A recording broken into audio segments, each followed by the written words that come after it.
እግዚአብሔር የእጅን ሥራ እንዴት እንደሚባርክ ታያላችሁ።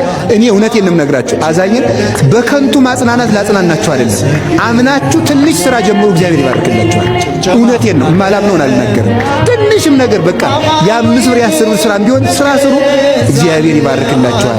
እግዚአብሔር ይባርክልን፣ ይቀድስልን። ዓለም እልል ያላችሁ ያጨበጨባችሁ አመስግኑ።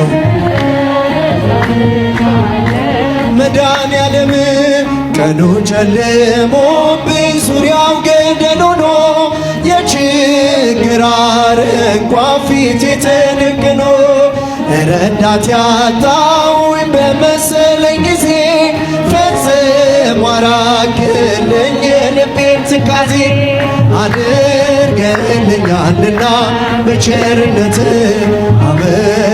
አመሰግንሃለሁ። እልል እልል ለዓለም ዓለም አማኑኤል መድኃኔዓለም ዓለም አማኑኤል እገዛልሃለሁ። መድኃኔዓለም አምላክ ሆይ ምስጋና ላንተ ይገባል። ለምስኪኗ ጎጆ በረከት ሰጥተሃል። ደሃ ነኝ አልልም